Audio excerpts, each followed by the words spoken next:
And welcome back to the Think Tank Podcast. I am your host, Randy Hayes. It's been a while, man. So good to see you all again. And I'm excited today to have one of my good brothers on the podcast. He's actually has his own podcast and show. He is one part of the dynamic duo known as the Bond Chronicles. So without further ado, I'd like to welcome my guest, Raymond Bond. How you doing today, bro? Oh man, I'm blessed. I'm blessed and highly favored. I'm excited. This opportunity I think is long overdue. So on the Reggie Bush episode you got coming up, I am excited to be a part of it as a Reggie Bush fan. I'm just blessed and really thankful. Yes, sir. Yes, sir. And brother, we've got so much in common together, man. We're gonna unpack that in a little bit, but why don't you start by just telling us a little bit about yourself, where you're from, what it is that you do, and what you're up to these days. Well, absolutely. I am a 33-year-old man. As of today, April 7th, I will hit the great 34, the great sweetness year. So I'm looking forward to that coming up. I've gotten to the podcast space, been out in this space for a little over a year now, and I love it, man. Like, it's an opportunity. I have the one that I do, the Bond Chronicles, which is my baby, with my baby. And then I also have a sports one I do that I've run two different shows on the ASAP Sports Network. So it's something that does consume a good amount of my time, but I enjoy it. Like, it gives me an opportunity to get out all these thoughts. As a creative, as a thinker, somebody who loves long showers because I can just get out my thoughts. I always tell my wife I need to do a better job of bringing my phone with me in the shower because that's where a lot of the greatest thoughts in the world are happening. And by the time I get out, I done lost them. I enjoy the art of discussion and debate. I think it's healthy. I think it makes the world a better place when people can have open dialogue about tough topics. I think sweeping tough topics under the rug does not solve anything. And I believe that extends to the body of Christ as a believer. I think for the longest time we haven't wanted to touch on taboo topics because we're scared to alienate people or run people away, or we're, course correcting from the old fire and brimstone where we scared everybody away. And I think we live in a world that's very sensitive, but needs direction. And so I try to be a voice of that. I try to operate, with entertainment, but also with love. So that's just what I'm about, man. I think this is a great world. This is a great time to be alive, despite everything going on. I believe there are opportunities aplenty, and I'm trying to, maximize my opportunities each and every day. No doubt. And you mentioned that you've got a sports podcast as well that you're a part of. Shout out to Kyle Lloyd. I was talking to him earlier at the lounge, and he was mentioning that as well. Yeah. Man, look, I found out that this dude lived on the same street as me. I just found that out yesterday.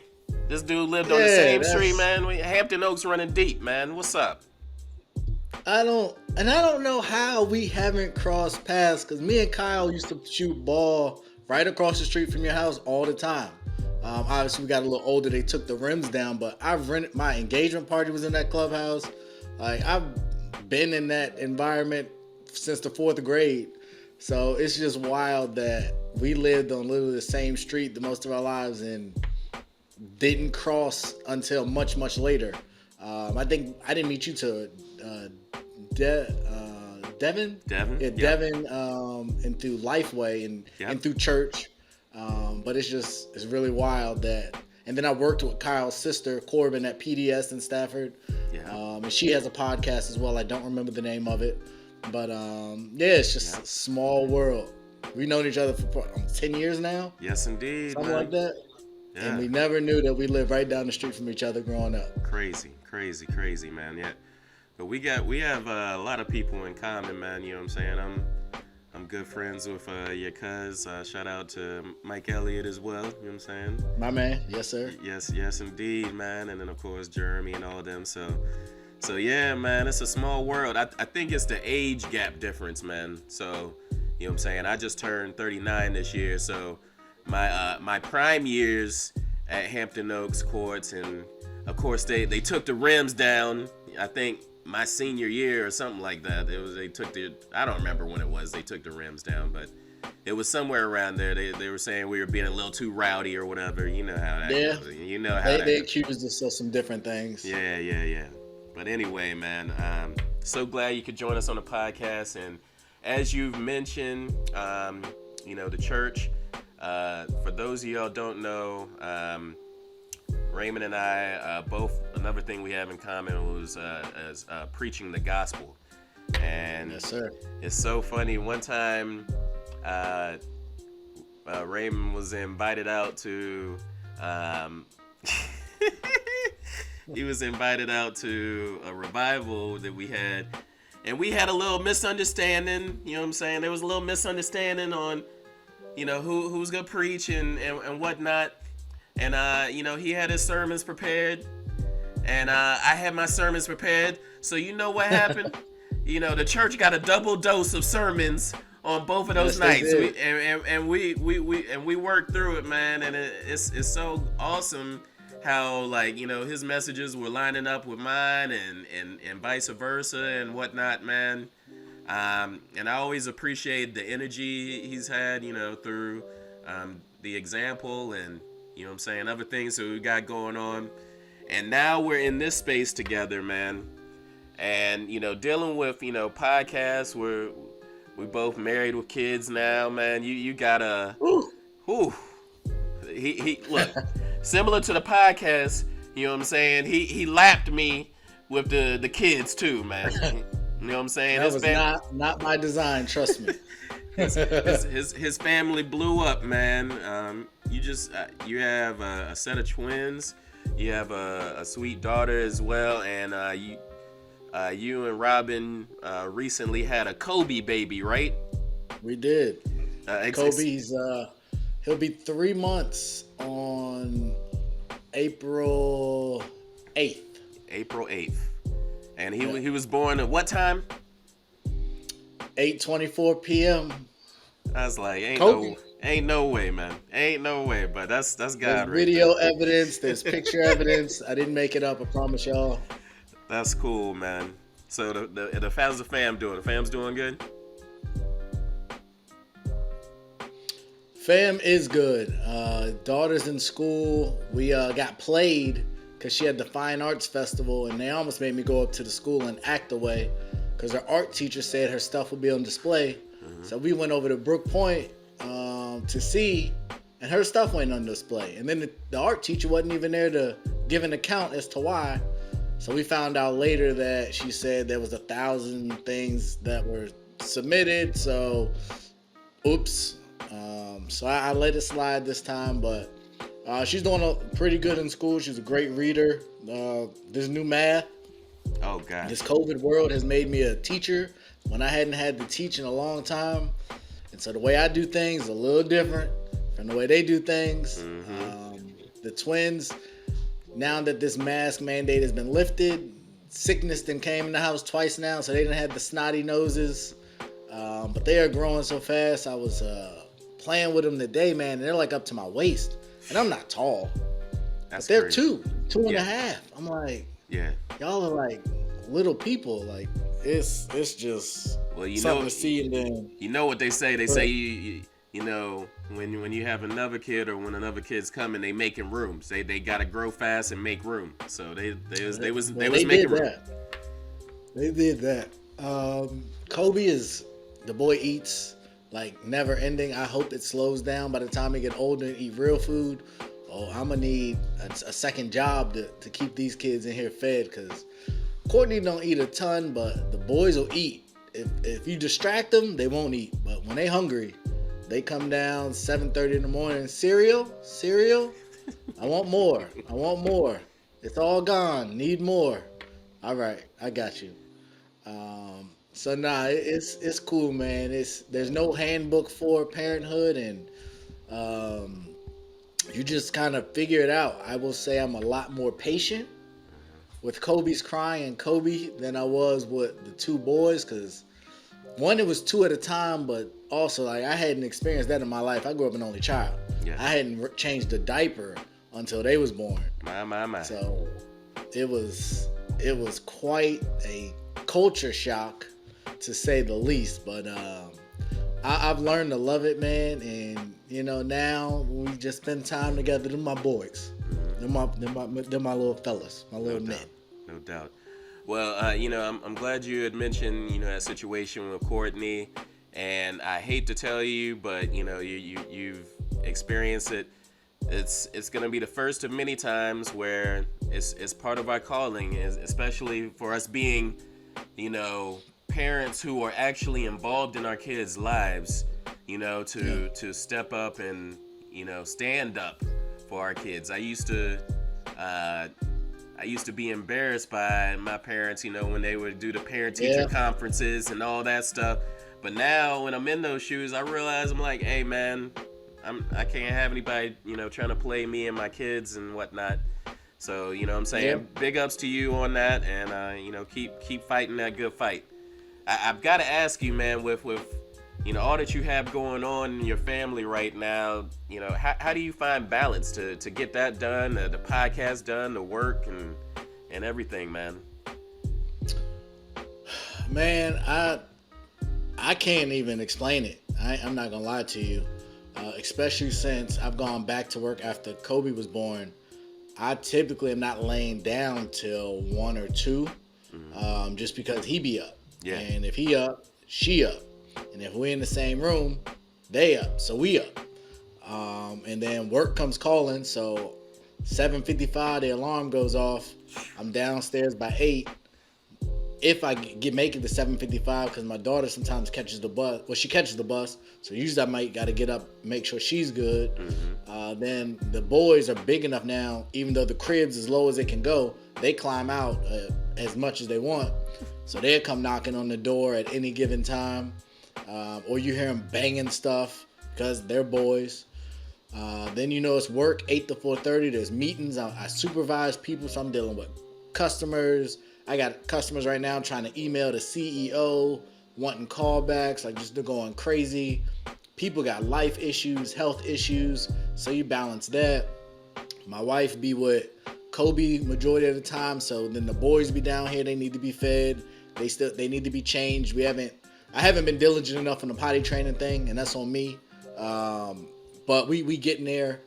So man, it's just you dealing with that all day, and then you finally get off at 4:30, and now it's full-time dad, because you want to be a part of the life. You know what I'm saying? You want to, whether it be play with them, take them to the park, give them your full attention, like be present, not just hey, what's going on over there, or hey, stop doing that. You have the positive side. Because I'm mainly the disciplinarian, so you got to be cognizant of that. Then, before you know it, it's dinner time. So we just fed them before, I came on here. Then nighttime happens, and then on Monday I record, Thursday I record, Friday I record, and then Saturday we usually do our recording. And Monday, Thursday, and Friday are live from Mondays 7 to 9. That's not true. I'm sorry. 9 to 11. Friday is 10 to 11, and it's sports. And with the way sports has been, like they might go over. Then we record on usually we used to record on Friday nights. Now it's usually Saturday or Sunday. But you got to get the editing done. You got to get stuff up on Anchor, which gets distributed. Then you got to get stuff up on YouTube, which takes time. You got to edit it through iMovie or what have you. So you're doing that. And then I like to make clips during the week that I put out on social media. So I'm blasting out throughout the week on social media, making the clips. And then you want to have time for yourself. That's what I say. Sometimes the shower is the most free time you're going to get to just sit and chill. And then Sundays, we got to be in church. I'm a personal assistant to my pastor, so that can have a bunch of different roles. If we got people in town or if there's a conference, I'm the head of social media at my church. So during the service, just making sure people are in the right position, making sure the engagement's there. Because in this digital world, in this COVID world, social media through churches is huge. Most churches their bigger audiences are online versus in person. So then meetings for that throughout the week occasionally, prayer through the church. So I don't know how I do it, to be perfectly honest. I'm not a coffee guy either. This girl I work with always says, you should drink some coffee. Caffeine's the biggest addiction in the world. And only thing I'm addicted to is Jesus. So I'm not, I'm not going down that path at this point. Like I said, I'm about to be 34. I survive without coffee. I'll be fine. So it's just a grind, man. But something I've always heard through churches, when you're in the will of God, it's sweatless work. And when you really get burned out and tired, it's typically because you're trying to do it on your own. And I believe, based on the life I live, I've said this not to be arrogant or not to be irresponsible, but I live beyond my means. We're really a single family household with 4 kids, and we give them the best of everything: birthdays, celebrations, Christmases. Like, I do everything I can, and then my wife and I, we still travel and move around a lot. We eat whatever we want, whenever we want. I buy pretty much whatever I want when I want. And it's really just the grace of God, man. I can't say that enough. And that's it. I believe you nailed it. Like that's just what it is. I would be ignorant to say that I am doing all this by myself. It is only through Him, and I also have a nice support system of people that I can talk to occasionally and branch out with. But it's just, when you're in your purpose, it motivates you, it stimulates you. Like, I wake up in the middle of the night with ideas and thoughts, and I got to write them down because I can't miss that opportunity, especially when I believe God is speaking. I just try to say what He tells me to say and do what He tells me to do, and we here. That's what's up, man. Yeah, I'm glad you mentioned those trips, man, because there was a little bit of a lull between, the twins and Kobe, man.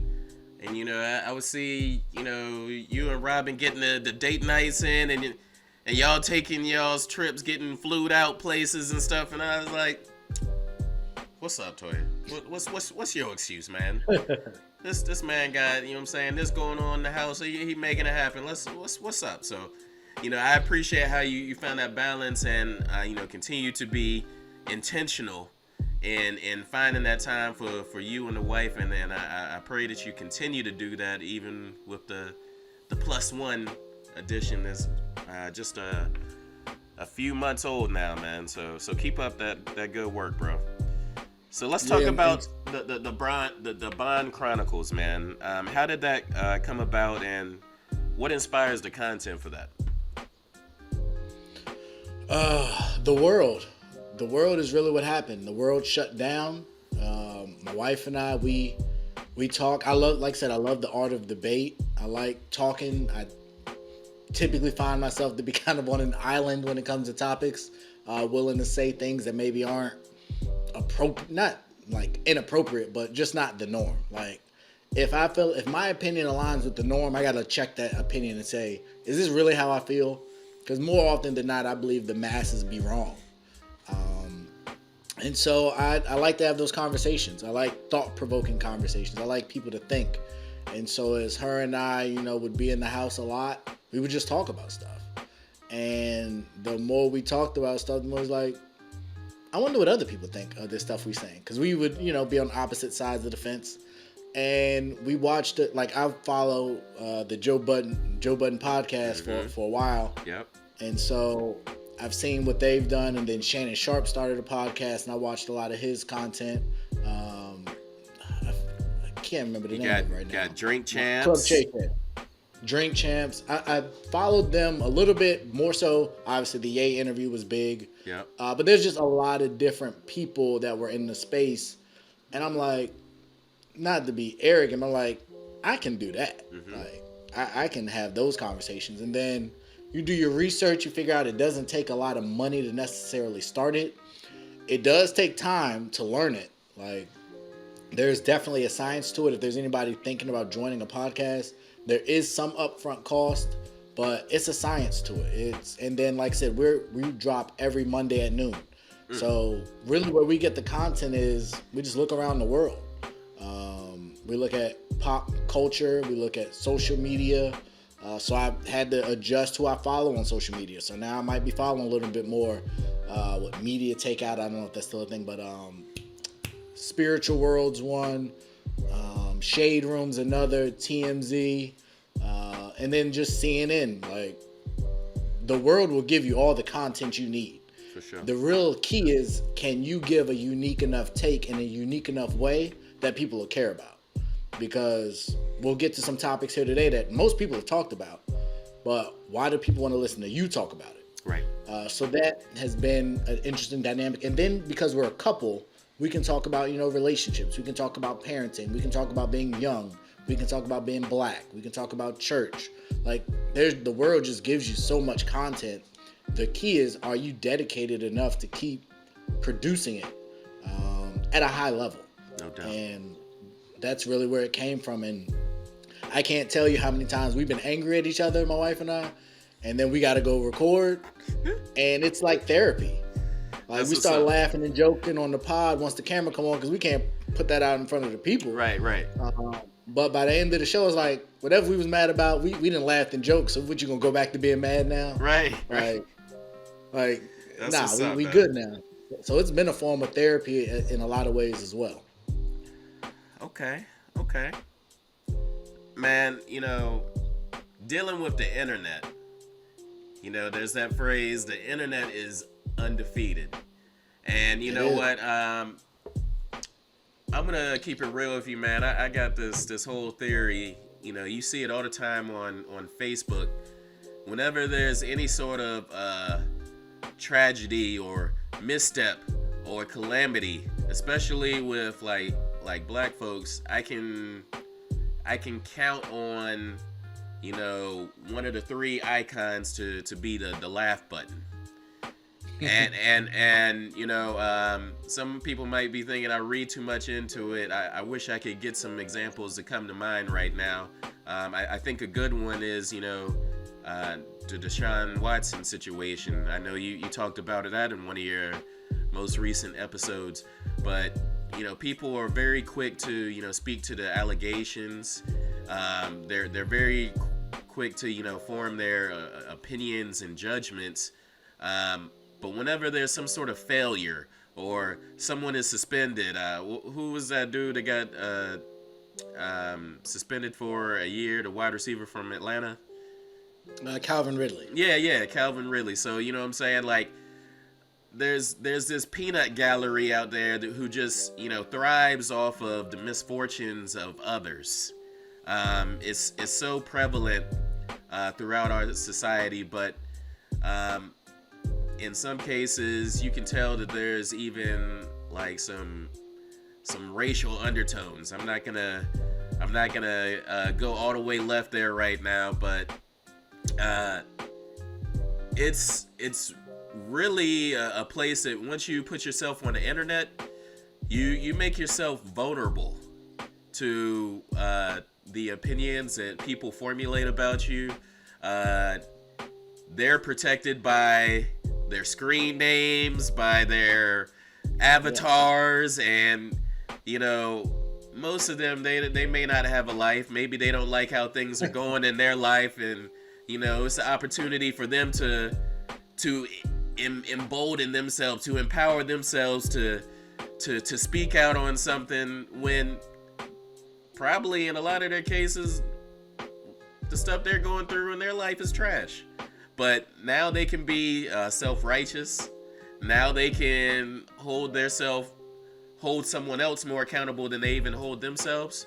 I'm talking to y'all. I'm talking to some people out in the audience right now. Yeah. But it's when you take the stage on your platform, like, how much thought do you put into what other people think or how they're gonna view what you say and the light that you're gonna be painted in?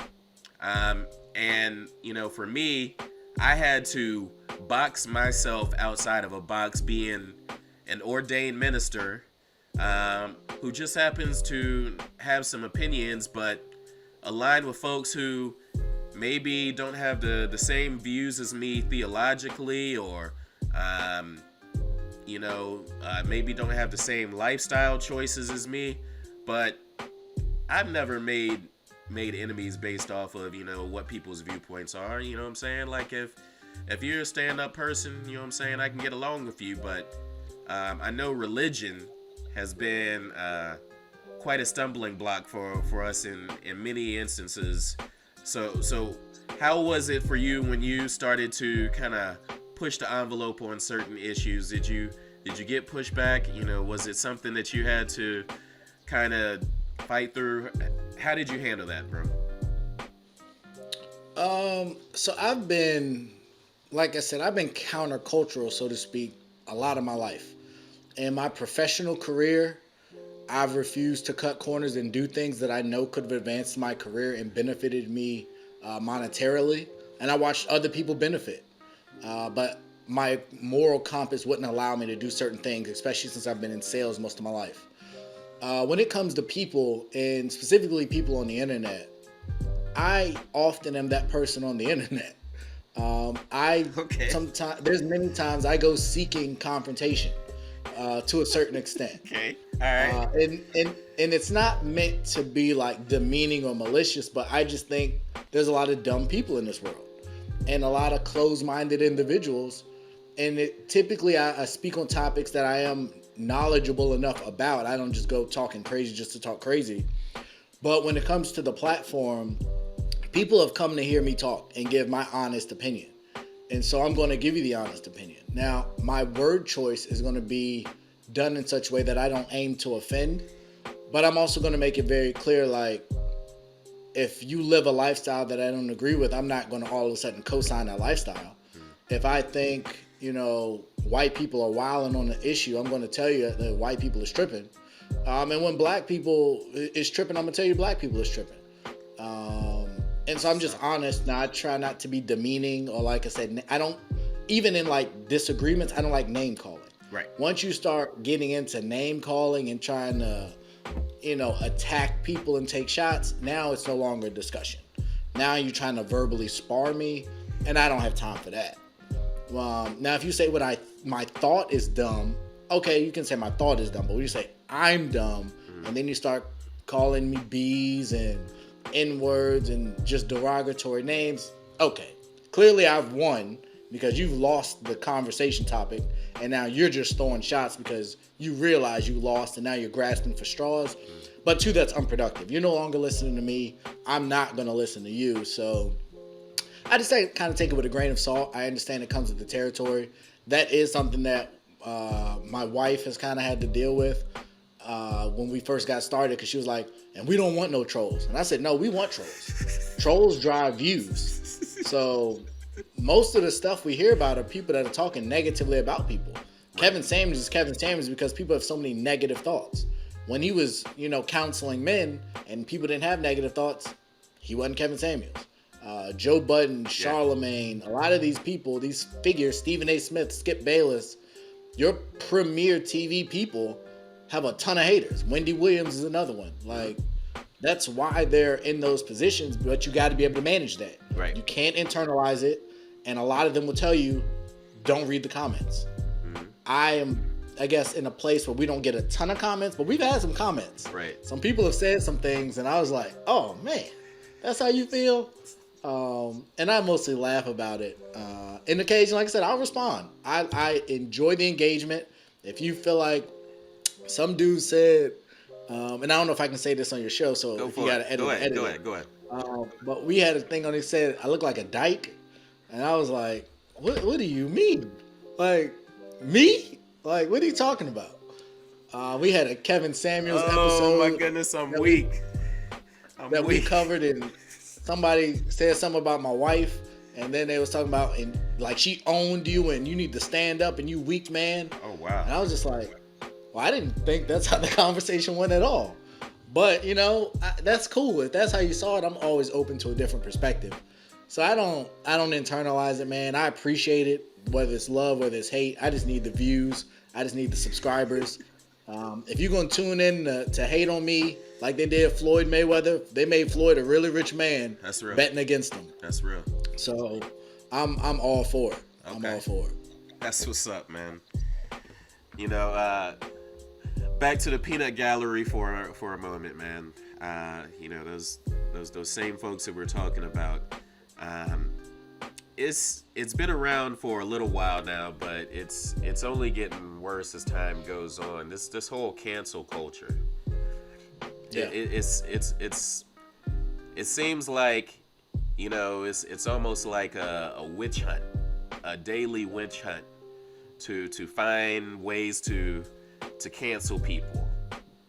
And, you know, I wonder, you know, once again, what would it look like if, you know, people were able to, you know, pull down your pants or, you know, pull up your skirt and really get to, you know, the meat of somebody. I'm not talking about you, Ray. I'm talking about the peanut gallery. I'm talking about the peanut gallery. No, I'm with you. You know, but that same self-righteousness and people are willing to destroy people's whole careers. You know, take away their whole livelihood over maybe a mistake, but it seems like more often than not a misunderstanding or miseducation. And I know that's like one of my biggest pet peeves is when people are just miseducated on a subject. They just run with something that they haven't done their research on, and they want to, you know, go full speed into the matter when they don't have any evidence or any sort of substance behind what they think. No, I definitely agree with that. And I would take it a step further to, you said the miseducation, but times change. So, and I haven't gone through and scrubbed my Twitter or Facebook, but I'm sure there were posts that were made 10, almost 15 years ago that today would be awful. Why would you put that out there? Why would you put like, and that's fine. Like, you do them because that was life then. Yeah. It's like a time capsule. And I get that certain words and phrases we can't use today, but there was a time when those things were acceptable. Yeah. And unlike Texas, where they're trying to take slavery out of the history, like, I stand on what I said then. It didn't make me right, but those were the times. And when, like, Kevin Hart, I think we'll get to the Oscars, he lost the ability to host the Oscars based on something from 10 years ago. Right. And he said the same thing, like, that's who I was back then. And yeah, that's not acceptable now, but God forbid we start going through every single person's past. And when people get in trouble for things they say, like, how dare somebody say something that's not that controversial? I've been in rooms and I've said a bunch of stuff in the comfort of my home and in freestyle sessions or group chats, group chat, all that. So it's like this idea that these people are whitewashed and perfect, and y'all know y'all be saying stuff behind closed doors, and then you catch somebody slipping behind closed doors, and I can't believe they would say that. Come on, man. Like, that's the part that I just get lost on, and I don't get too upset about it. Even the Donald Sterling thing from back a day, like, he was talking to a chick, and she recorded him. Like, that's nasty to me. And I get, yeah, maybe you didn't know he felt that way, but he still was him. Right. And so stuff like that and private recordings in people's homes that get out, I just don't like that. I don't like that at all. Because we all be saying some stuff about people we probably shouldn't say stuff about. Right. And, you know, I have my opinions on Kanye. I have my opinions on Bill Cosby. I have my opinions on Michael Jackson. I have my opinions on R. Kelly. But regardless of my opinions on any of those folks, who we can all agree, you know, based on what they've done with their careers, they're brilliant individuals. All of them were brilliant at what they've done, and, you know, for people like Kanye, still brilliant at what they do. They're geniuses. They are. You know, we're willing to throw the baby out the bathwater. And I don't know who gave us that power. Who gave us that power to be the judge and the jury? I think it's the internet. The internet gave you the opportunity, and I've grown to love Twitter. But Twitter was really the first thing where you got access to people you could never access. Right. Like MySpace, people might have had a music page, but you couldn't really interact with the stars on MySpace or Black Planet or Mahente, or even early Facebook was college based. But when Twitter came, it gave us access to all of these entertainers, all of these celebrities, all of these people, and Instagram came later. But the other part that I would say also did this, and I don't think people talk enough about it, is online gaming. Because I don't know if you've ever been in some of these online gaming rooms and chat rooms, but I used to play Call of Duty. Yeah. And when I tell you the stuff that people would say to me through a microphone, and I'm talking kids. Yeah. Like kids. Like I've seen the videos. I've seen the videos. Man, like that, all of those things kind of rolled into one, and then we, live in kind of a bit of an entitled culture with partly our generation, but really the generation below us, where information was so readily available, and they don't know what a floppy disk is, and or Walkman, or what it is to have to burn a CD, for that matter. Little stuff like that entitlement, and that idea that I'm important and I'm valued and I haven't accomplished anything, so I can speak on whatever. Like, I think all of it has played a role in giving people the ability to feel like they can belittle and cuss somebody out because I'm me and right. You're you. And I think you also speak to that lack of human interaction, face-to-face human interaction. I was listening to Tevin Campbell's song, Can We Talk? And you listen to these songs, and first of all, when you become an adult, they have like a new context to you. We were kids when it came out, right? When Tevin Campbell came out, but now I listen to it, and he's like, I tried to act like I knew you. I'm jacking it up, but I started listening to those lyrics. I'm like, you know what it reminds me of? It reminds me of when you get the friend suggestion of like some bad chick, and you like, I think I might know them. Do I know them? You start convincing yourself you know them. You hit the add button, and he's talking about writing the letter. Well, that's like you jumping into DMs. You know what I'm saying? So it's like we're in a different day now as far as communication is concerned, man. You know what I'm saying? Like back then, maybe it was writing a letter, but you know what I'm saying? You can get so much information at your fingertips. It's beautiful, it's dangerous, it's scary. And I think one of the dangers that, I see, and I'm only going to speak, from a political standpoint, is the real lack of decency that we're seeing right now, this taking place. I remember, it really started taking place like in debates probably,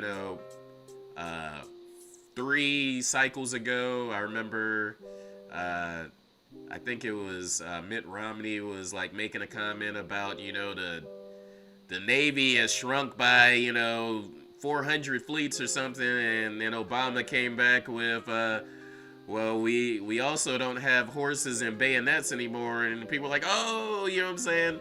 And ever since then, with debate cycles, I'm just waiting for when are these presidential debates going to be coming down to yo mama jokes. I mean, it's like, where do we draw the line with the decency when this is supposed to be the highest, we're supposed to, when we're voting for a president, we're hoping that we're voting for someone who will represent the best of the best that our country has to offer. And it seems like we're starting to see more and more candidates who are like children who have 5-year-old temper tantrums, and like, this is what we're counting on to run our country. But it goes back to the stew that we're brewing in social media and other gatherings. We're making monsters on the internet. We're making monsters in our classrooms. We're making monsters in our neighborhoods. And now we want people to behave all of a sudden. They got to wherever they got to by being these monsters. Right. And this is a side note, folks. I'm going offline for a second, but we have to get involved with the political process earlier on. We need to know what's going on at every level of our government. We need to be involved in that process so that when it comes down to the day when all you have to do is vote A, B, or C, you're not like, well, damn, these are our choices. This is what I got to deal with. Because that's what we're doing, man. We're so passive throughout the whole process, and then we got the nerve to bitch and complain when the time comes and we're stuck with. I get tired of hearing people say, well, it's like choosing your poison. Yeah. Well, maybe you should have been involved in the primary process. Maybe you should have ran for an office yourself. Be that change. Right. All right, calm me down, bro. Calm me down. I don't know where that came from. You preaching. But that's the thing about it. And I dealt with that recently with the mask thing here in Stafford County, where the governor rolled out, he repealed the mask mandate, but then the school boards were the ones making the decisions. And I'm like, I don't even remember picking these people. I don't know who these people are. When do these people meet? How do you even get on the school? Like, it's even at that local level. Yep. That stuff is done and impacted, and then they hired those people chose the superintendent. Yep. So it's like there are much lower levels that we got to do a better job of educating and electing. And that I was literally in a group chat with some people today talking about Black culture and how to advance it. And it definitely doesn't start at the executive, judicial and Supreme Court level. It starts way, way, way before that. And it's similar to the NFL, where you got to build the pipeline. Yeah. If there's no people in the pipeline, there's nobody that's going to be picked to be a head coach. And so fortunately, they're trying to shove it down these people's throats to force them to, have candidates available. But that is a great point that I don't think enough people talk about is you run. You figure out what it takes for you to run. Because my issue was in this last election cycle, and Stacey Abrams did a great job in Georgia. Yep. Phenomenal job getting people registered to vote. But my question was, everybody keeps saying vote, but who are we supposed to be voting for and why? And nobody ever came out and said, these are who you should be voting for. This is what they've done. This is their record.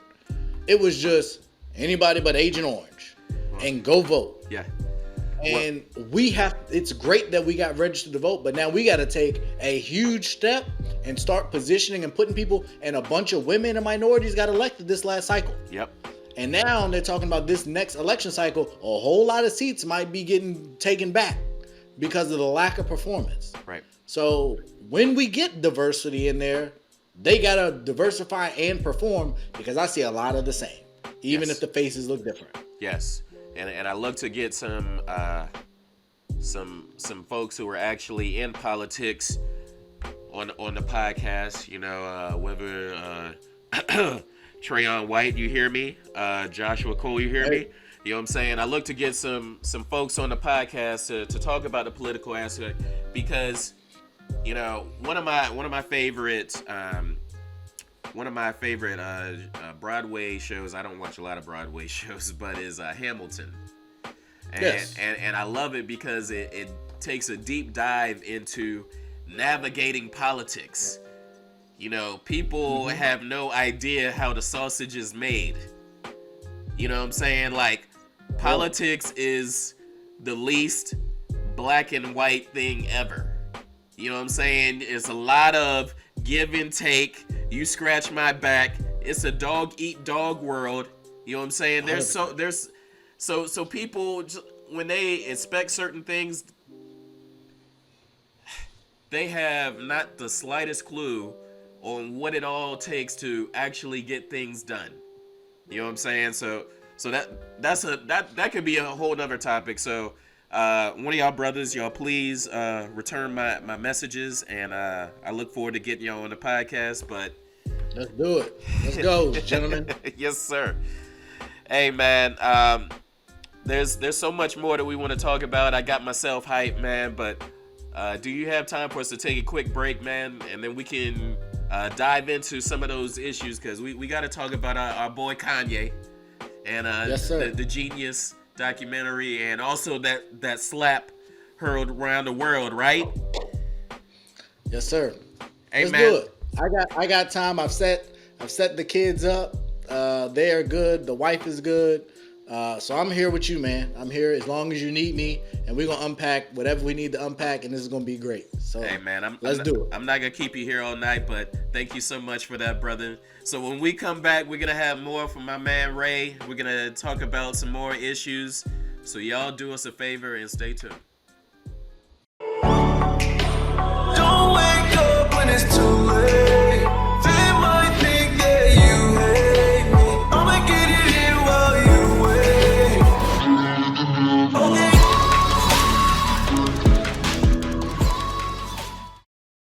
And welcome back to the Think Tank Podcast. I've been joined by a very special guest, Mr. Raymond of the Bond Chronicles. And we had a very spirited discussion, man. I think my blood pressure went up a little bit when I was talking about some of those topics, man. But, man, we've got to get into a couple of things, man. Just to give y'all background information, Ray and I, we first talked about having an episode together over a year ago. Yeah. It's been a while, man. We talked about, getting the episode in, and time was passing by, and the moment that really I said, I think it's time for us to do that episode, man, I slid in Ray's DMs after I watched Jeen-Yuhs. Yes. When I saw Jeen-Yuhs, man, it really stirred up something in me, man. And before I get into it, man, I want you to just share, what were your thoughts on Jeen-Yuhs? What were my thoughts? So many. So I'll give you a little bit of background on me, or my perspective of this gentleman, Mr. Ye West. So yes. I have been a fan, strong fan. Many people call me a stan of his for a while now. From the first Yeezy Nike collab, to the clothing, to just his creative art and genius, I've been a big fan. So obviously he's a very polarizing figure. He can be very brash, he can be arrogant, overconfident, which I'll talk about in just a minute, since that doesn't really exist according to him, which I don't disagree with. Okay. But no, I was super excited to hear. It kind of came out of nowhere. I heard the Netflix deal, 3-part series, I think it was like 30 mil, and it was going to be the early years of Ye. And I didn't really know what to expect, because I know how long he's been in the business. So he really got in before social media. But just to his idea, and really Cootie, because Cootie's, it was his idea as well, but the idea to shout out to Cootie to document this process. And it speaks to, you need people, because as great and as creative as Ye was, he needed somebody to film it. And so although he has this vision of what he wants it to be, although he was busy creating beats and wanting to be taken seriously as a rapper, he still needed someone. Right. And so and you really see, even to today, people like Consequence he still has around. there are a number of people that you saw back then that he still is with today. And so high level, I was just overly impressed with how it was done. I'm not gonna lie, I was disappointed. I feel like there was so much that we didn't get to see for different reasons, and the passing of his mom played a big role in him and Cootie not, being around each other as much. His stardom did, play a role, which did hit me a certain way. Even when they were talking about the Jesus Walks video and he wanted Hype Williams to do it versus People, and then his people had to do it anyway. Like, he kind of big timed him a little bit, which I understand, but I didn't love. Let me jump in on that real quick. Go ahead. Because when I saw that, I saw that differently. Go ahead. I saw he got what he wanted in the Hype Williams. We all love the Hype Williams video. You know what I'm saying? That's the video that we know. You know what I'm saying? Some people probably have never seen the Cootie video. We've seen it. Right. But I'm sure there's a lot of people who haven't seen, that video. The Hype Williams was everything that he envisioned for the Hype Williams video, but I saw it as a way of him showing love to them. You know what I'm saying? And going ahead and still doing that for us. So it was almost like, you know what I'm saying? Let me slide you a little something. You know what I'm saying? I got what I wanted. You know what I'm saying? But you know what I'm saying? That's how I saw it. But go ahead, bro. No. And that very well could be the case. But that brings me to one of my, I guess, the flaws in this is that there was no Kanye interview. Like, there wasn't like The Last Dance where we saw Jordan sitting down and talking and giving his perspective. It was really all How one. hilarious would that have been? I think it would How have been hilarious would that have been? But I think it would have been great because there were questions that were left kind of unanswered as to why. It definitely wouldn't have been 3 parts, man. Oh, no. You know what I'm saying? I think about Jordan, we all talk about, that part where he's watching, the film. He's like, and I took it personally. Imagine Kanye. And I took it personally. and I think we would have had a lot of that. From the Scarface episode or session, where like to hear people and artists passing on some of these songs, I'm like, what are we doing here? And then also to see Pharrell when he first heard Through the Wire, and to know what Pharrell is today, and even what he represented then, but for him to walk out the studio and then him to process Through the Wire and what it meant, but also to Kanye's foresight to want to video and record that moment and then incorporate it into the video. Like, I was just blown away at so many different turns. And then just his resilience, his confidence, and really most importantly, we got to see Donda and what she was. Yes. And I don't think there's any surprise that his life has been different without her. And when he came back from New York the first time and she met him and they had the conversation, and just the way I think we talked about it on here, spoke life. Or maybe I think that was in a group chat I was talking about. But needless to say, just speaking life into him. And we recognize how difficult Ye has been for maybe his ex, or for girlfriends, or for the media, or for other rappers and artists. But his mom had to raise him. So she saw way more of that individual at a younger age than we even saw. But I believe she bought him his first machine and actually facilitated his first networking connection. So just to have that stabilizing force, and that speaks to what I actually talked about on my last podcast about the modern women, and if she's not in the home, and I think me and you talked about this when we were talking. If she's not at that house when he shows up because she's out working, and she did work, so I don't want to take that away from her, but maybe that goes completely different. But because he had her, somebody to talk about, somebody to encourage, and then he came in with his jewelry and she hyped him up. That was just amazing and beautiful to see. And I don't know if we see enough of that part today, of that nurturing, cultivating, but empowering aspect. And you hear her voice on how she speaks about him on Donda 1. Yeah. It was just a lot. But I don't want to keep talking. I'm going to let you get back in. Nah, yo, man. You talk about, Cootie, you talk about, you talk about Donda, and those are three individuals. I can't remember what the other dude's name who was helping Cootie out with the filming on occasion, but you know what I'm saying? Like Cheaty? I can try and look it up. Cheaty or something like that.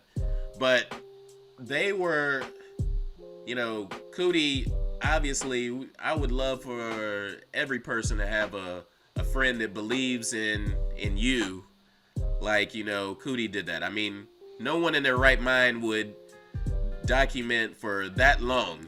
You know what I'm saying? Because especially when you're first doing it, it's like you're subjecting yourself to look like a fool. You know what I'm saying? Who's this guy who's walking around and filming you? You know what I'm saying? So he subjected himself to that early on, and as time would go on, people recognize him. You know what I'm saying? Hey, what up, Cootie? You know what I'm saying?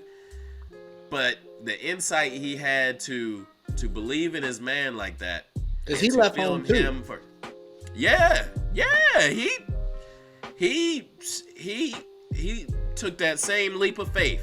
Yeah, he took that same leap of faith. You know what I'm saying? That Ye did, and obviously I believe that Kanye is the poster child for believing in yourself. That's what I believe. He's the poster child for believing in himself. But you know what I'm saying? I have to shout out your mom, man. You know what I'm saying? Because you know what I'm saying? I see some Donda in your mom. You know what I'm saying? Like y'all got, I know, just you know what I'm saying, seeing y'all through the years, y'all got a special relationship. And I know she believes in you and speaks life into you. You know what I'm saying? I remember when she gave you, you know what I'm saying, a microphone and a presentation and stuff like that. You know what I'm saying? Like, and I thought it was the coolest thing ever for the mom who's from a different generation to be, so in touch with his music that's a different genre of music than she grew up on. And you know what I'm saying, she would be in there like reciting his lyrics and stuff. I'm like, what? That's a different level of commitment. That is a different level of commitment, man. And like we would hear like, oh, he was never the same after his mom died, and you know what I'm saying, tragedy hits all of us in some shape or form. Like, okay, his mom died, like other people's moms have died, you know what I'm saying? Like, but when you see that documentary, you get it. You're like, oh, that makes sense. Like, it wasn't just a mom figure. It was like his heart for real. And I think the part that I thought was a big contrast was, I think it was after he had done the presidential tour, and they went to meet the lady with the bowls, and he called his dad. And he was talking to his dad about the situation. His dad was basically like, yeah, well, just next time maybe you should write your script or whatever. Right. And it was just the way in which he received that, but in the way in which it was given was just very different from, I believe, what his mom would have gave him as encouragement in that moment. And I don't know that I don't think he's been able to replace. It's like proximity. Right. And just the way that she could relate to him, because his dad wasn't really around, and that's no fault of anyone's per se, but nobody, I think, could speak into him the way he needed to hear it like her. Right. And I think that was really shown through the doc as well. As he got supporters, Push, I believe, is a great supporter, Consequence, Cootie, and others, but Donda was it. And I think that is really something that was also evident for me. And I don't know where he would be if she was still here today, but what he was able to do even in her absence, I can only imagine, had she still been around to help him and guide him through some of these things, how much more he may have been able to do. Well, like the conversation we had offline, man, and you were referencing like the Sway interview. You know what I'm saying? He's like, how, Sway? You don't have the answers. You don't have the answers. You haven't been there. You know what I'm saying? Like, you enter certain stratospheres. Obviously, it takes humility to hear other people and their point of views. If, you know what I'm saying, you've been through, you know what I'm saying, like, and you're accomplished and everything, but you know, the dad, he kind of feels like, it seems like he feels like he's on the outside a little bit sometime, but you know, Donda always had that proximity.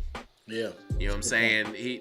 There was never any point, you know, even after he had his first album, you know, blow up, and he seemed like he was like smelling himself and stuff like that, like he was still like, oh, mom, you want me to go speak at this event? It's mom. You know what I'm saying? Like, you know what I'm saying? Like, there was never any point where she lost that proximity. She always had a voice and, you know, his attention.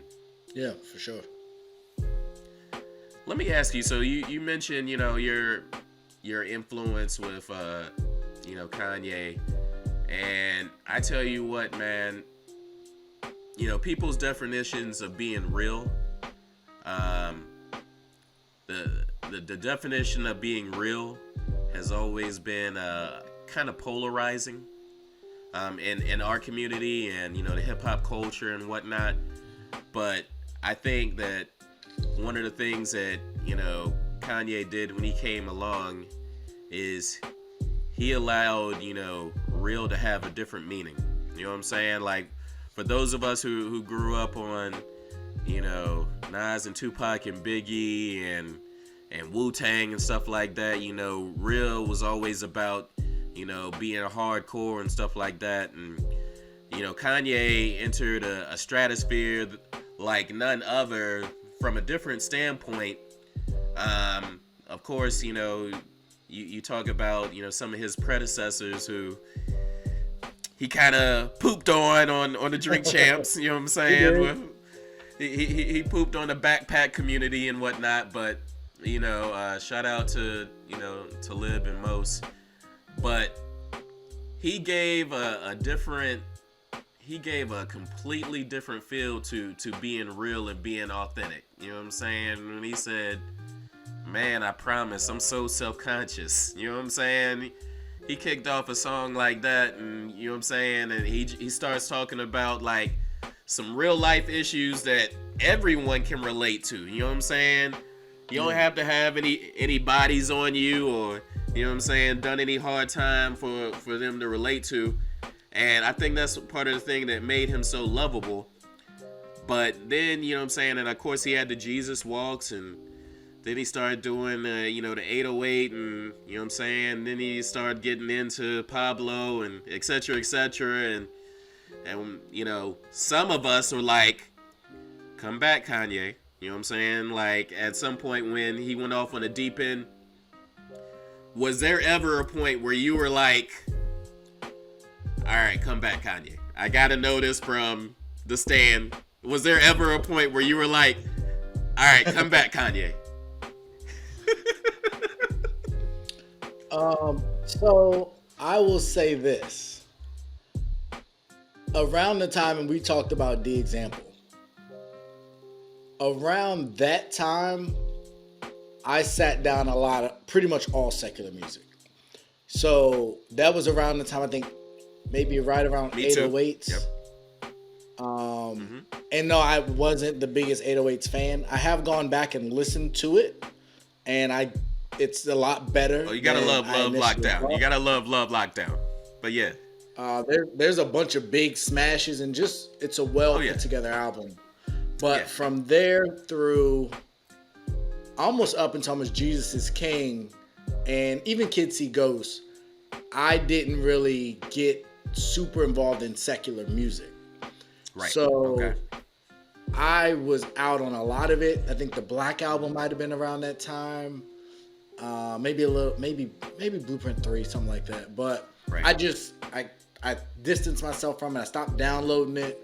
I didn't want that around because of where I was trying to go. So I became a huge Reach fan. So I was in no doubt Christian rap, and that was more so exclusively what I listened to. However, shout out to CHH. Absolutely. If I could go back in time and had I continued to listen to that music, I think those were some of the only album I would say, and I think to me, his worst album is Jesus to me.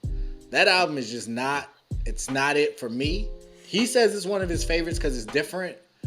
It was just a lot for me to digest. My Beautiful, I loved it. Pablo, Fire. I think phenomenal. Cool. Yep. But Well, Jesus, so Jesus lost me. No. So, you know, you know what I'm saying? Like, I had a similar stint, you know what I'm saying, as far as like ministry concern, and, you know, probably within the last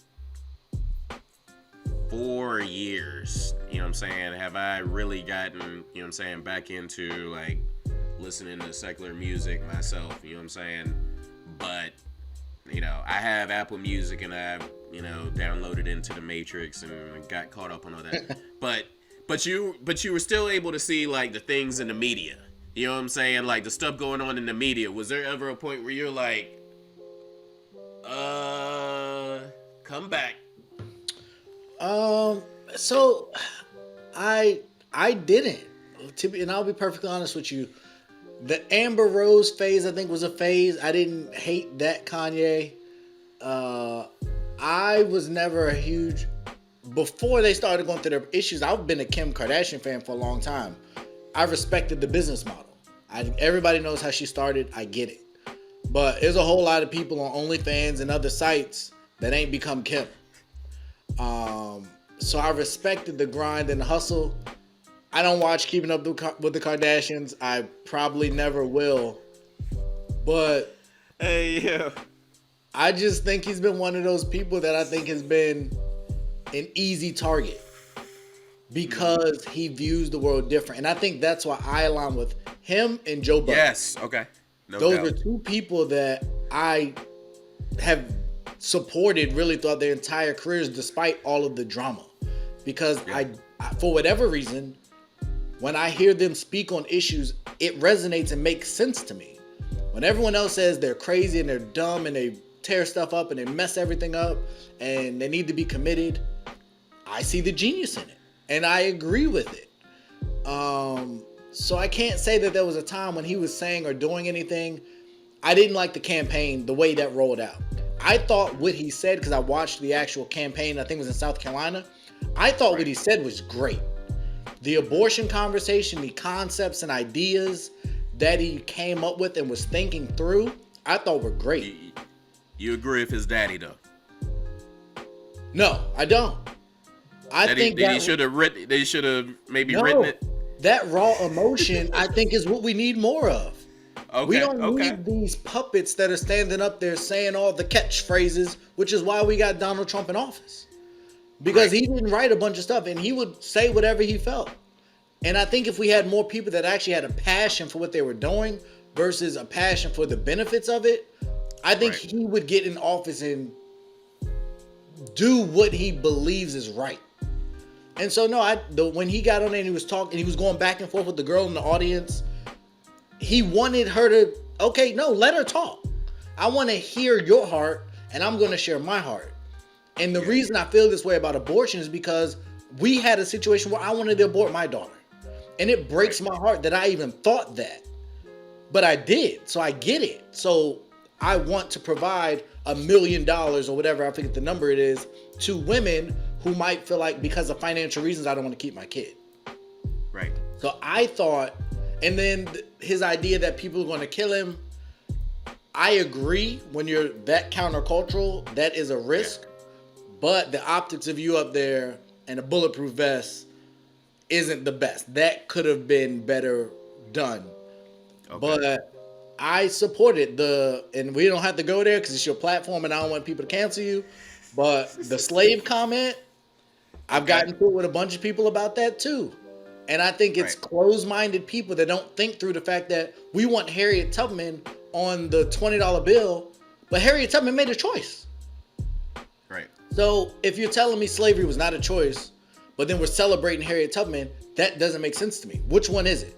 When Killmonger in Black Panther made the great quote at the end about the slaves that refused to be slaves and jumped over the ship and would rather die, and everybody put that quote everywhere, it's the same thing.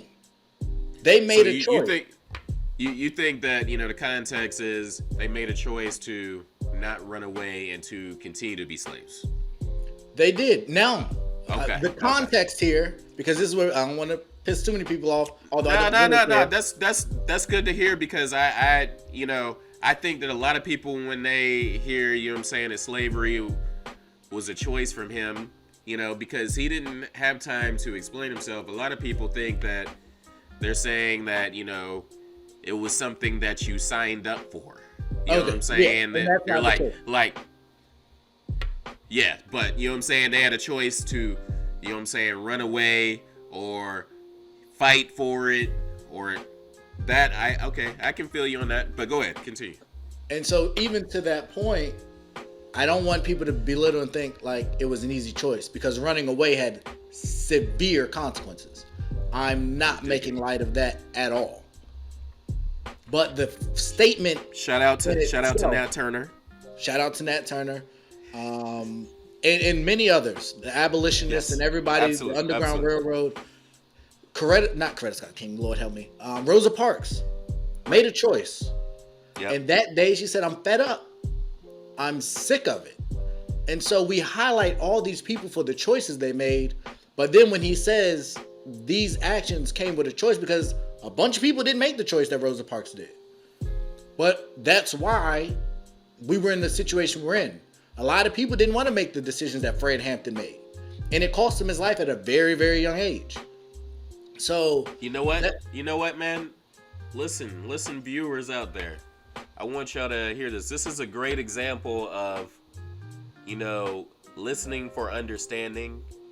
You know what I'm saying? Because these conversations need to be had, and even if you feel pretty confident that you know where you stand on a matter, if you can go into it with an open mind, you can gain new insight. So I appreciate what you brought to the table, because honestly, before you said that, I just assumed that's what he meant. So that's good. This is why we need these conversations, man. Yeah.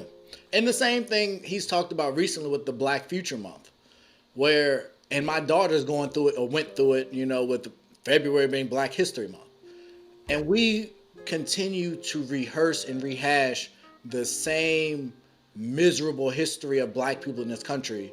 One, tell the whole history. Right. Tell what happened before we got and were stolen and brought to America against our will.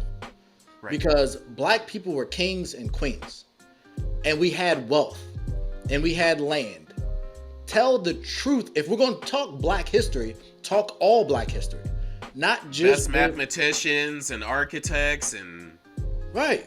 They built the pyramids, got built somehow, and you know what the people look like in that part of the world. That's right. Like, and we don't even have to go to Jesus route and all that. I will say that for another day. But how many kids today know about the modern scientists, the modern creators, the people that are making history today? Who's highlighting those people? Or are we going to wait 50 years from now for the history books to remind us of what people were doing today?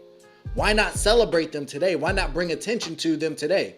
Why not have hidden figures, the women that are doing stuff? Why aren't we talking about them now? Do no Black women work for NASA? Are there not minorities in positions of power? And I think, is it Robert Smith? Like, why aren't there more the guy that owned BT, that's who's trying to buy the Broncos? Man, it's Robert. I can't think of his last name. It's Robert something. Right. Not Robert Walker. But the fact that we don't even know his last name. How did he get to where he is? And that, you know, I'll put that on us, but why isn't he being celebrated right now? Why aren't the modern marvels, the guy that made the Super Soaker? Like, there are people that have created things in recent history.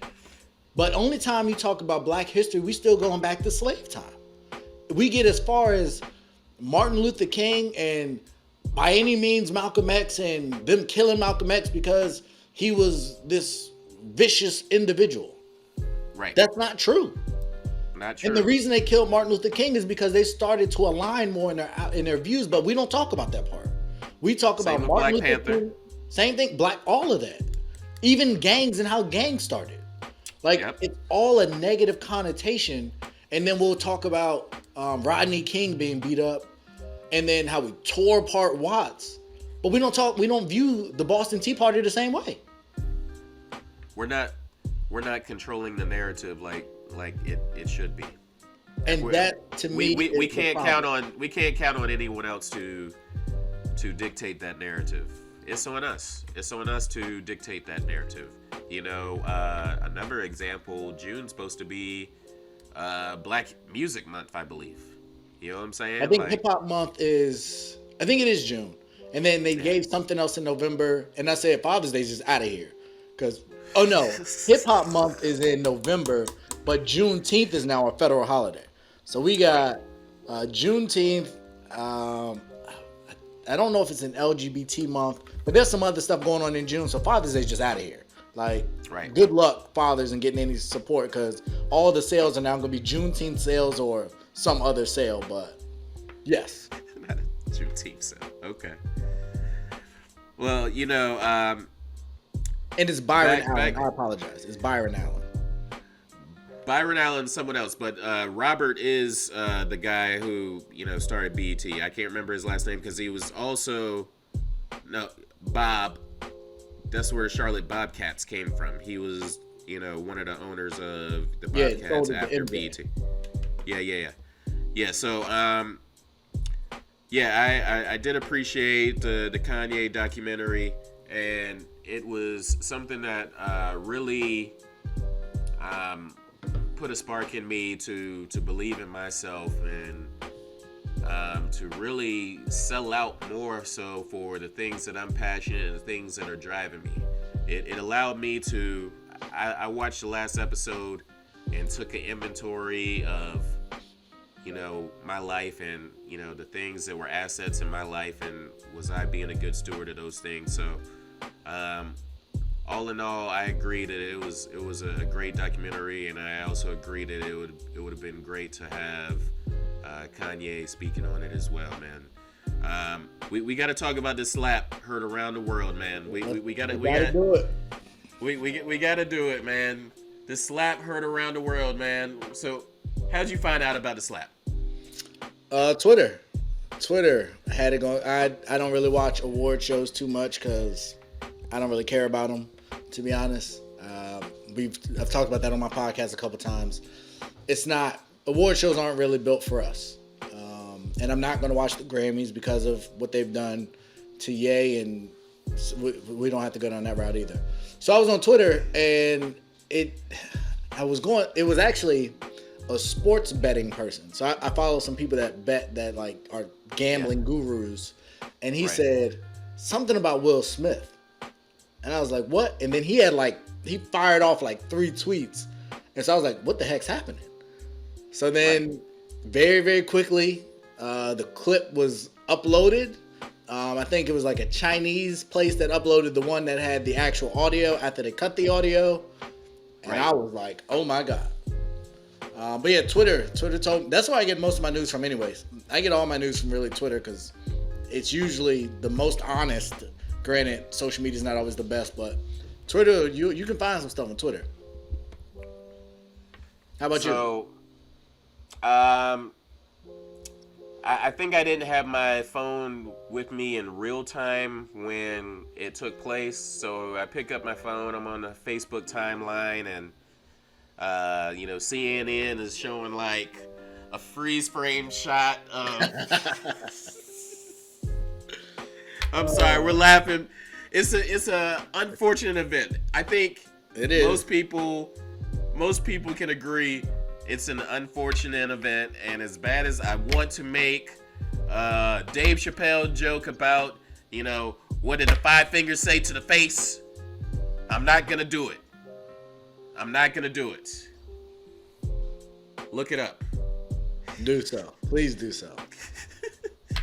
But and it was funny because, like you said, at first people, you just got the freeze frame. You know what I'm saying? You hear the head, you see the headlines, and then slowly it starts leaking, more of the videos, just like anything, and it started to there started to be a time where there was nowhere on the internet where you could really go to escape Yeah. it.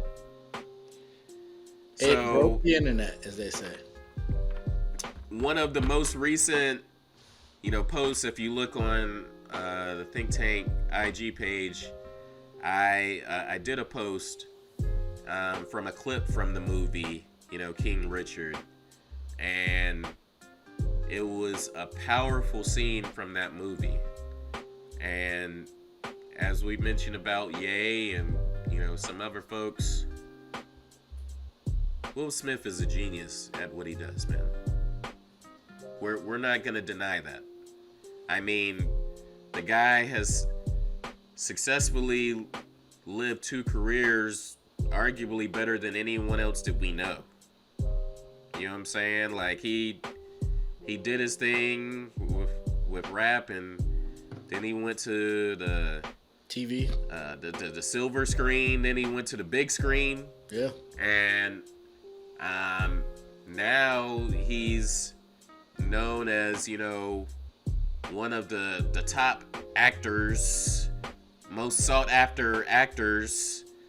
And, I hate to do this, similar to what Chris Rock said, ironically, he said when he was doing a monologue, why do we have these different categories? Why do we have a best female actress, a best male actress? And he made a joke. He's like, it's not like, Robert De Niro's like, man, I'm really out acting these females. Maybe I should slow down or something. I mean, it's acting. You know what I'm saying? Like, ironically, Chris Rock made that joke at the Oscars hosting a few years ago. So I hate to say that he's one of the top black actors that we have. He's just one of the top actors.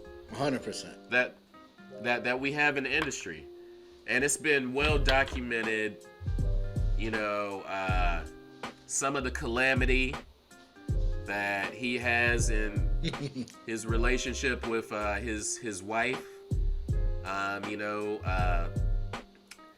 The conversation that many heard around the world of, at the red table, the entanglement,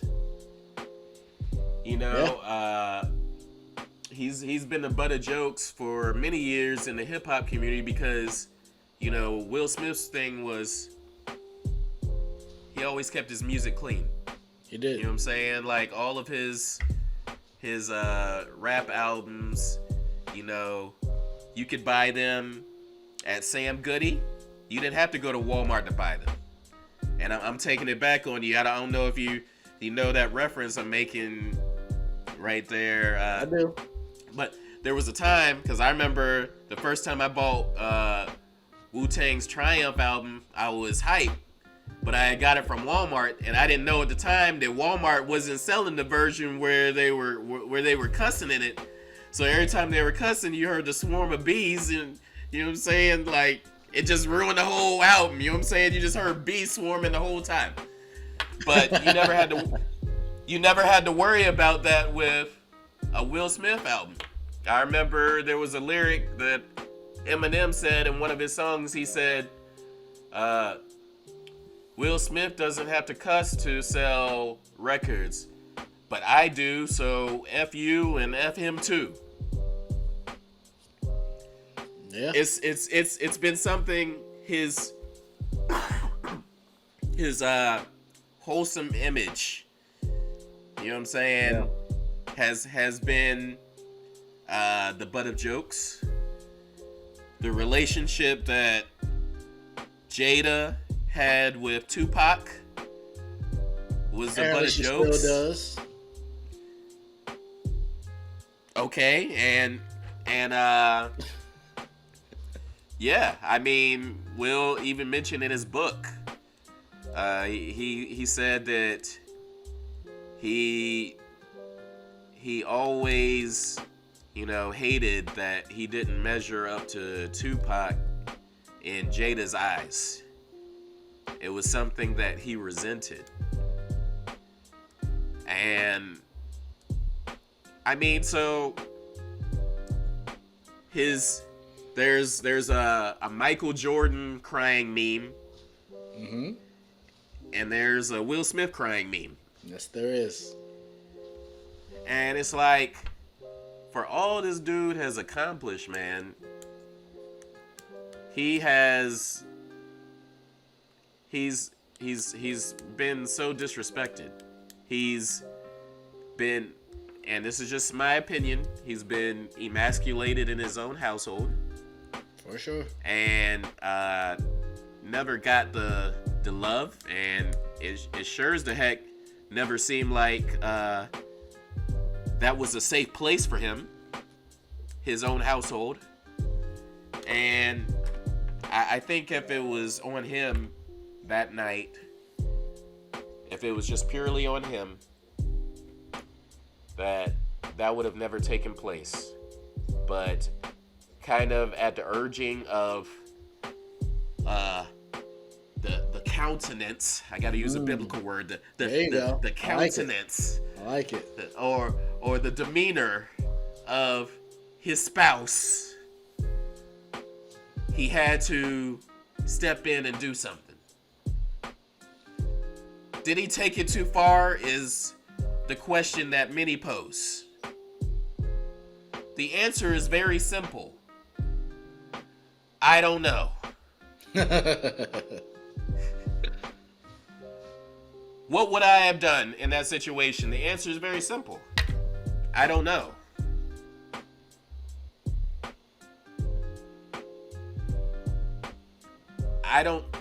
I hate that it happened. I wish it didn't happen. There's a lot of people who are glad it happened. A lot of people think, it's hilarious that it happened, which, if you think that it's hilarious that it happened, like, I don't know that your opinion should even count. It's a fair statement. You know what I'm saying? Like, I've seen the memes, and granted, I'm gonna keep it real. I've laughed at some. I've laughed. Me too. Listen, I've laughed at some of the memes, but if you think the actual situation taking place, you know what I'm saying, like, that it was funny, then, you know what I'm saying, you're lacking something. You're lacking something. I'll say that. You're lacking something. For sure. You know what I'm saying? Absolutely. So what's your take on it, bro? Go for it. So I disagree with a little bit of what you had to say. I think the answer is simple. Yes, he overreacted. I try to be a realist. The same way we talked about the slavery thing. I've watched enough award shows to understand how they go. I watched Kevin Durant after he left the Golden State Warriors. After he left Oklahoma City and won championship with Golden State. I watched Peyton Manning absolutely destroy him with joke after joke, and Kevin Durant was not smiling. And we know what Kevin Durant represents when it comes to being the butt of jokes. Yes. But he kept his mouth shut and he ain't slapped nobody. He's got the burner accounts too. Yes. He's got the burner accounts. So shout out to the burner accounts. We know you out there. Shout out to the burner accounts too. Shout out to the burner accounts. So and there's a lot to unpack here, but I'll do it in the most efficient way as possible. First, if Will Smith does not walk on that stage and slap Chris Rock, I don't think anybody takes a second thought of the joke other than Jada's reaction, because Jada's reaction was caught on camera. But I think there's a bunch of other jokes that probably come throughout the night, and that joke is an afterthought. No one cared about what he said about Jada in 2016 until this most recent incident happened. His joke about Jada and all that, no, he was probably mad from 2016. Nobody was talking about 2016. The reason people are now talking about 2016 is because of what y'all did. I think that's another run-of-the-mill joke, and to be perfectly honest, I didn't think it was that bad of a joke And I also thought it was funny. It didn't hit that hard. It didn't hit that hard. Like in the form of comedy, we talked about Dave Chappelle. Yeah, Like, it didn't hit that hard. Like, could you imagine Richard Pryor? Have you watched some of Eddie Murphy's stand-ups? Have you watched the other things that people have said? Chris Rock, and here's where I get so frustrated. I've watched people to this day lambaste Donald Trump's hair. Yeah. Like, that has been the butt of jokes for a running decade or longer. And he's supposed to just take it. I've watched cartoons. And his orange complexion. We got to throw the orange complexion. His orange complexion, his talking, his relationship with his wife, and how uncomfortable and how miserable she is. And he's his actual wife. His actual wife. His wife's background. His wife's background.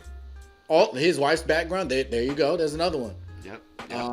I watched how they talked about Ye and his wife and her background and her family. And I just look at how it's convenient how people have talked about Deshaun Watson, who currently is innocent of everything. I've watched how they've talked about Barack Obama. Right. I've watched how they talked about Lil Wayne's appearance and Baby's appearance and Jay-Z's appearance and his lips. Yep. Like, and that's all been fine. That's all been something we can consistently joke about, to the point Jay-Z rapped about, they called me a camel like I survived the drought in the desert. Like, he made it, he took it back and made a dope lyric out of it. Yeah. But in this situation, Will felt the only way to appease my wife is to do this. I'm glad you did that. I'm glad you said that, because there's no doubt about it that I think, and I'm gonna let you, go ahead. as Ye would say, I'm gonna let you finish. but you know what I'm saying? Like, I think the general consensus is that Will did not do that on his own volition. That it was somehow consciously or subconsciously a persuasion from Jada. I think that's... Now, he's a grown man, but that is his wife that he lives with. Yes. And us being married men, we cannot discount that. You're 100% right. All right? We're both going to go to sleep tonight in the bed, all right? We are. But I think that to me is what's not getting enough attention. And yes, Will, wrong, 100%. Not acceptable, wrong place, wrong time, and you have set yourself up on the tee the same way Colin Kaepernick did to be the poster boy of what not to do. Yeah. And now they're talking about he has to give a written statement, and I was just reading something that was saying that they might ban him for who knows how long. They might take back the award. The same way they've tried to whitewash Reggie Bush from college history. Yep. They are going to try and make an example out of him, and he gave them all the ammunition to do it. So I'm not excusing and not disagreeing with any of that. And it really disturbed me that Denzel and Tyler Perry and a bunch of other people rushed to him and nobody checked on Chris Rock, who had to stand there the same way Jada was embarrassed in front of millions of people. Chris Rock got a family too. And that black man was embarrassed in front of all the same people, and he took it when he could have kept joking. Shout out to Chris Rock. Shout out to Chris Rock. Because that's the other thing that's really annoying to me, bro. And I go back to, the comments I said about people don't understand politics. Well, a lot of people don't understand what it means to be a professional either.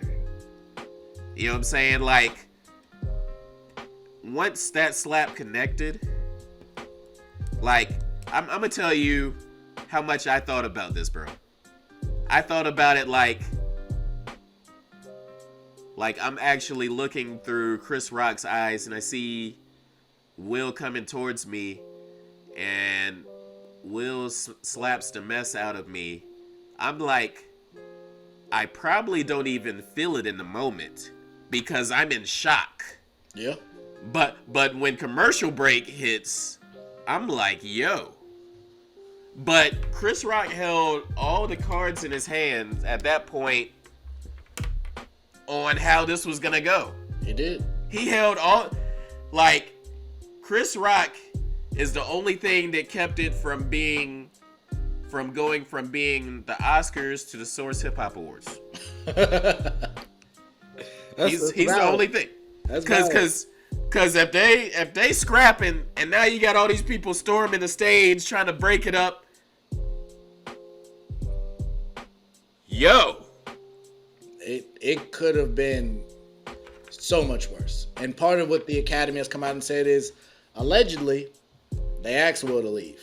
He would not leave, is what they're now reporting. Okay. So I think he failed at a very high level. I think it is evident based on his initial laugh, him looking at her, him slapping him, turning around, fixing his jacket, smiling as he walked away, and then just going and sitting down like nothing happened. That to me says something is wrong.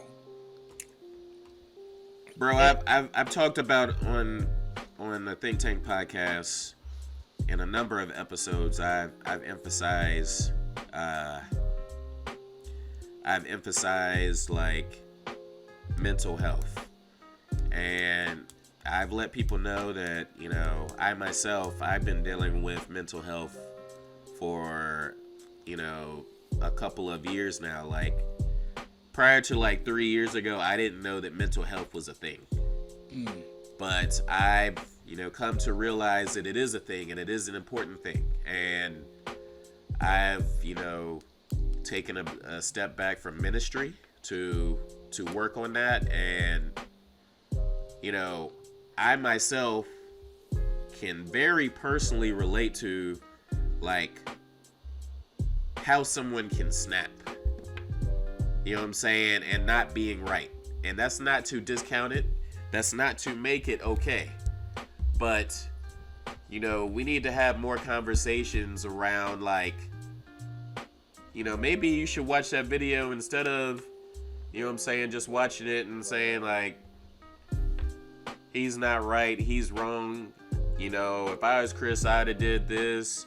You know, Jada is this and that, like that. You know, maybe it's time for you to check on some folks. Maybe it's time to look at some of those relationships that we've been neglecting, because there's a lot of people out here who are hurting.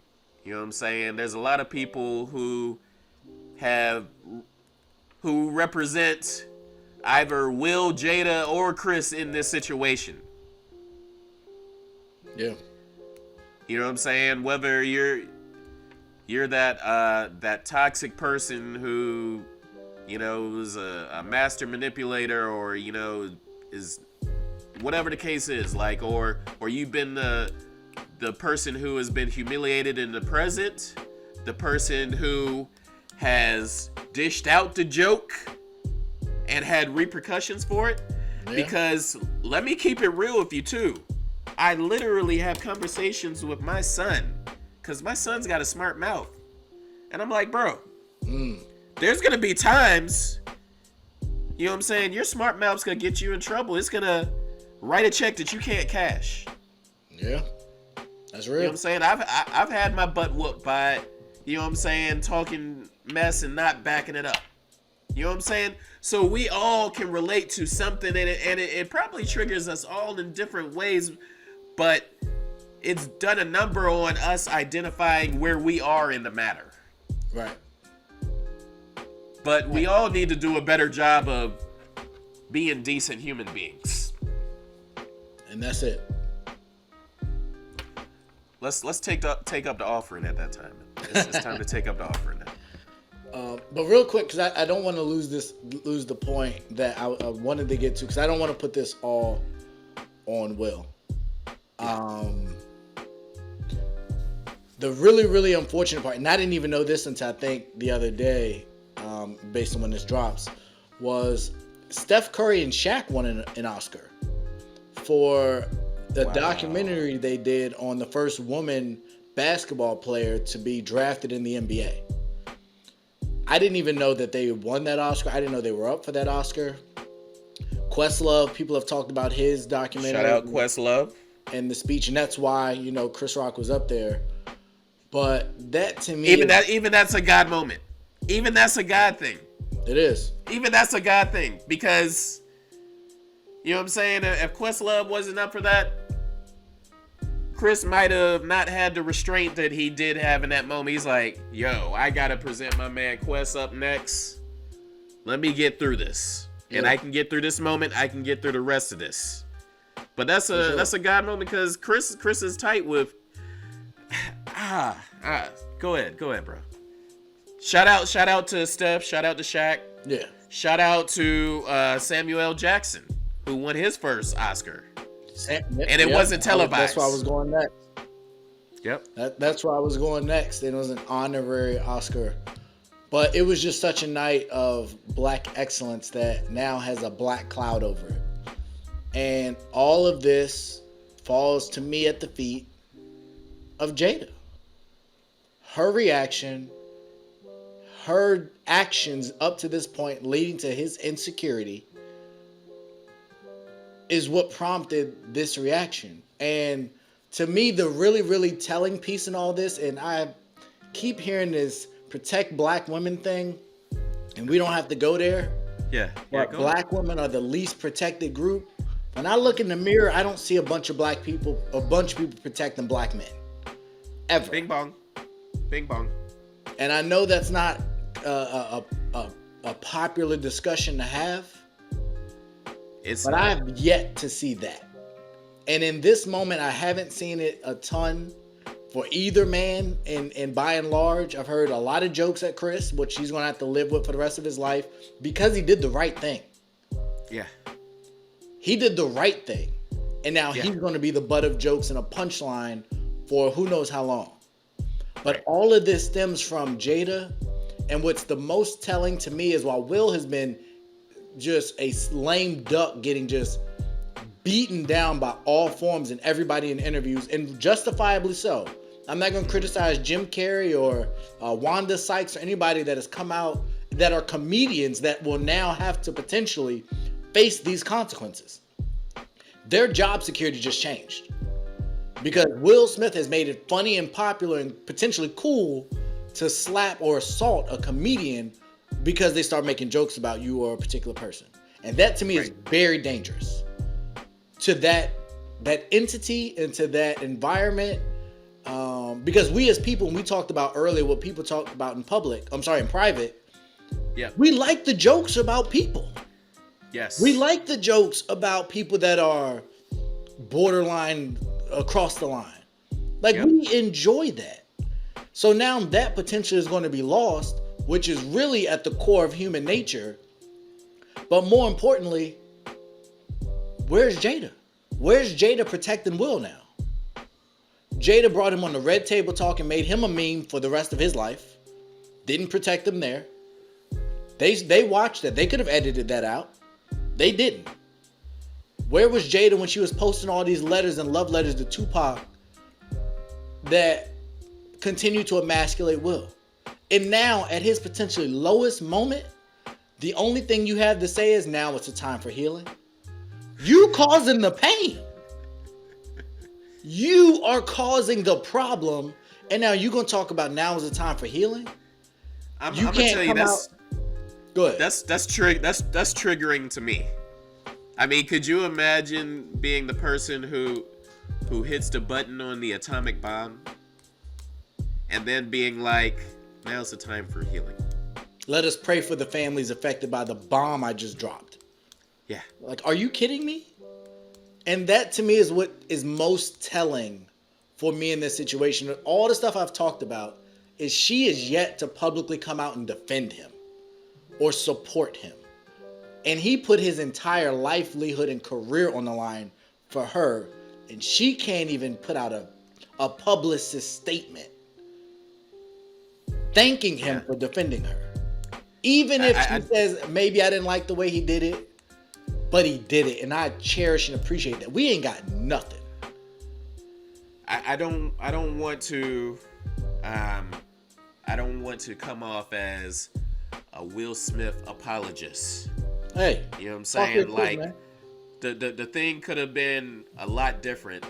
But one of the things I've been going through this season, as I've been like, trying to put some pieces together in my life is, and I want y'all to hear this because a lot of people play the victim.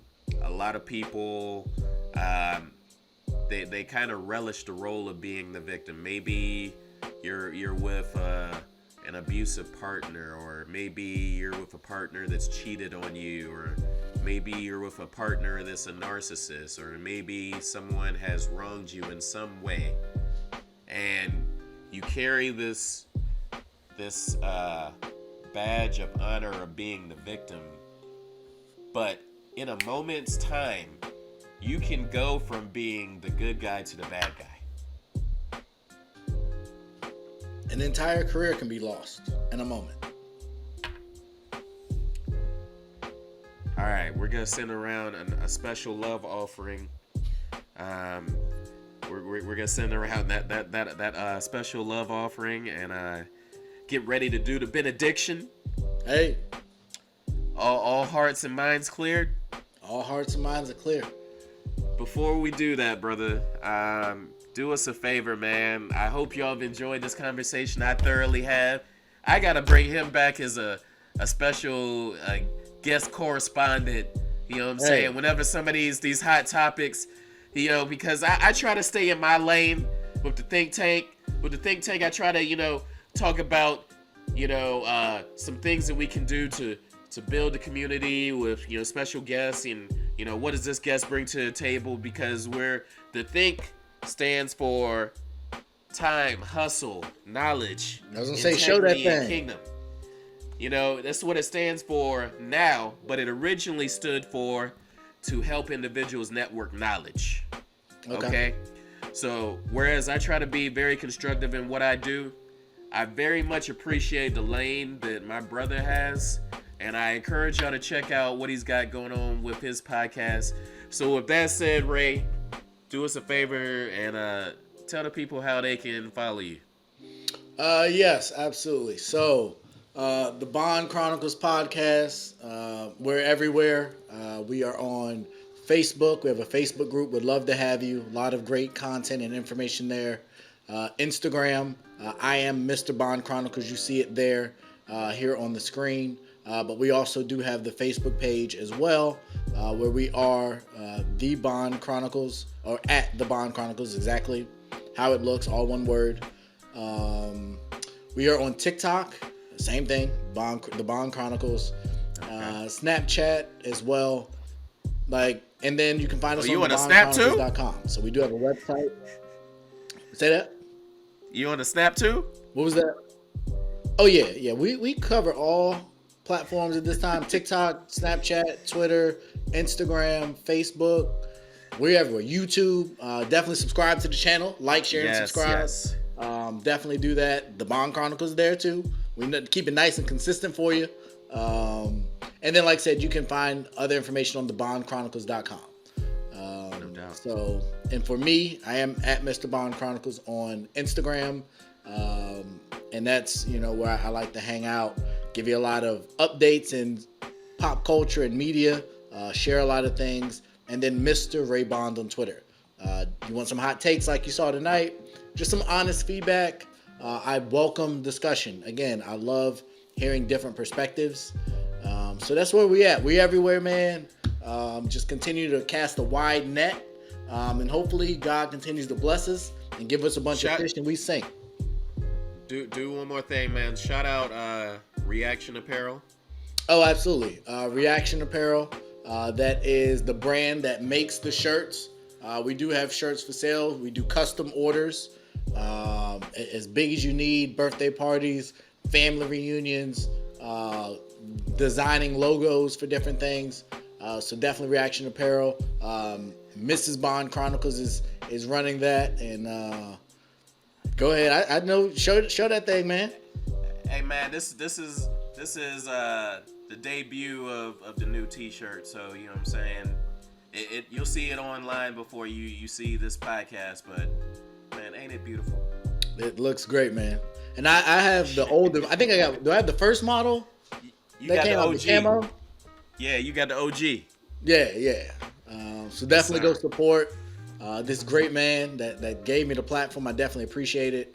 And I look forward to a bunch of great things in store for you, for your family, for your continued growth. Prayers, obviously, for the mental health side of things. And as you continue to figure things out, like onward and upward. Like we in this sir. together. We growing. We multiplying. We're taking the landscape by force. We're gonna kick the door in if they don't let us in, and we're gonna elevate others on our way to the top. So, man, just thank you so much. Yes, sir. Thank you so much for being a part of the podcast, man. It's truly been a pleasure. And with that being said, man, that's a wrap for. It's actually episode 26. So I know in the notes I said 25. So this would actually be the Saquon Barkley episode. Episode 26 Or of the the Think Clinton Tank Portis podcast. episode. Okay, I see. Thank you so much for joining us on this episode of the podcast. We love y'all. Peace out and God bless.